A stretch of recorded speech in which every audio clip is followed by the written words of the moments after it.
Welcome back to Liberty Bytes on the Think Liberty Network. I'm your host, William Gadsden. You can follow me personally on Twitter at William_Gadsden and follow Think Liberty on Facebook, Twitter, or wherever your favorite social media outlet is. Give us a follow and a like for updates on new episodes and more. So today we're going to get into a little bit of philosophy, a little bit of history, and a lot of politics. So Sun Tzu, the famous ancient Chinese general and tactician, author of The Art of War, wrote about the importance of knowing your enemy.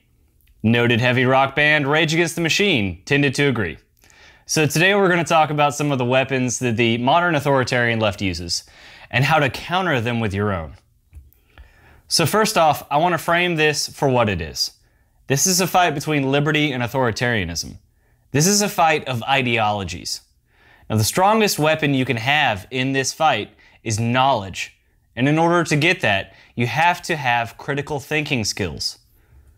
But the most important imposing obstacle to gaining these skills is what is called binary thinking.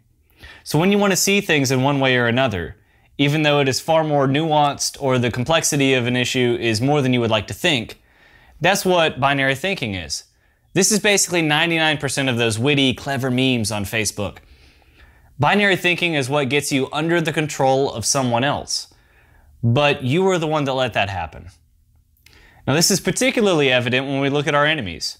Everyone wants to be the hero of their own stories. We all want to be the good guys. So we have to make the other side look bad. Bigots, racists, Nazis, fascists, good, bad, benevolent, evil, these are all children's terms. Reality is far more complex than that. But facing that is uncomfortable. It takes effort. And who wants to mess with all of that? But let's say, for the sake of argument, that you do want to explore nuance. More to the point, you want to bring that point of view to others. So what is the best way to do that? Yeah, we're going to talk about the Socratic method here. So to keep this segment brief, the idea is that you respond to statements or questions with other questions. This allows you to really dig into and understand the point of view of someone else, while simultaneously putting them into a position to challenge their own opinions.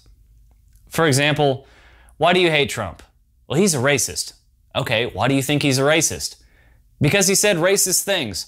Okay, can you give me an example of when he said racist things?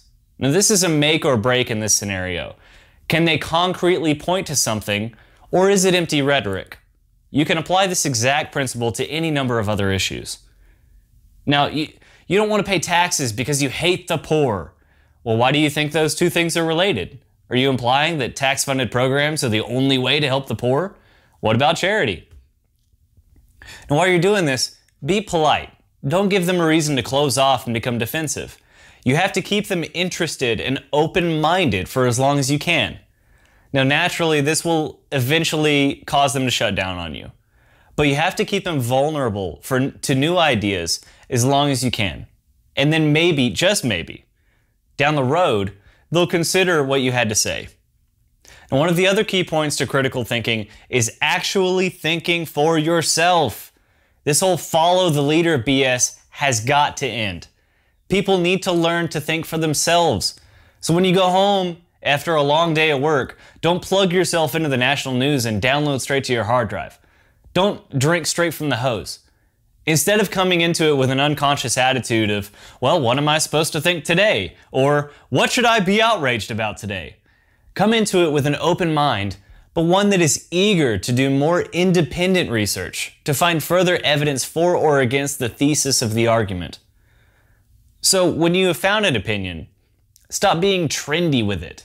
Kneeling or putting a hashtag on Twitter or Facebook, that doesn't accomplish anything. It's just blind, pitiful virtue signaling.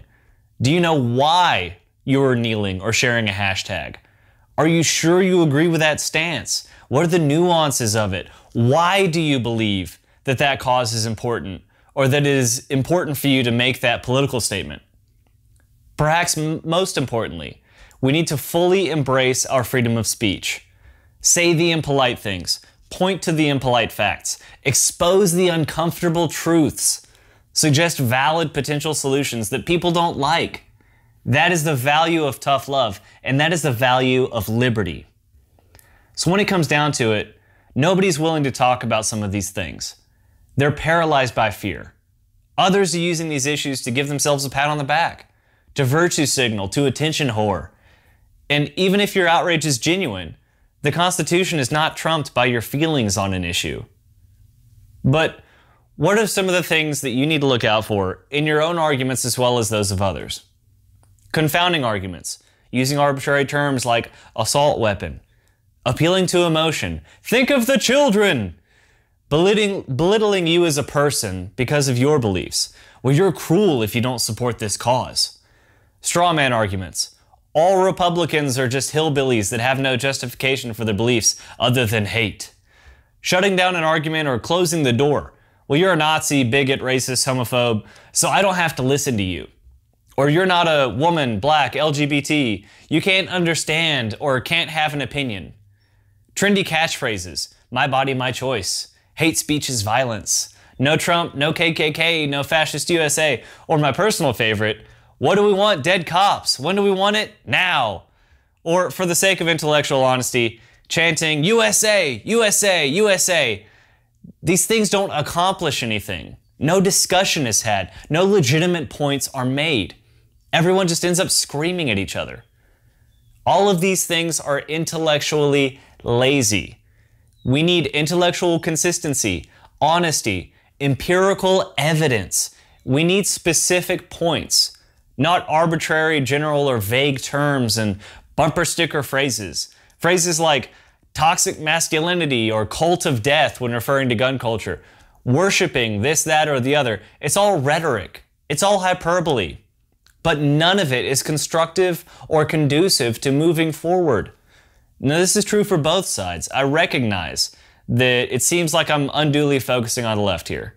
But if we're being honest, at this current point in time, the left seems to be far more guilty of these things than the right. But the right is just as guilty of this themselves. Outrage culture is just as real to them as it is to the left, even if it isn't as apparent or frequent. Now, to clarify, it is just as intellectually lazy to parrot points you heard on your favorite right-wing blog or Facebook page or Sean Hannity's show as it is to parrot points you heard on your favorite feminist or social justice warrior blog or Facebook page or Rachel Maddow's show. You have to understand why you believe what you saw and have specific points and empirical evidence to back it up. Question everything. So before you use a statistic or study to support your point, look at how the information was gathered, the breakdown of the data, how detailed the results are, what or how many categories are present, etc. Do the same for opposing arguments. For example, gun control advocates say that there are 33,000 gun deaths a year in the US, right? The majority of those are from suicides.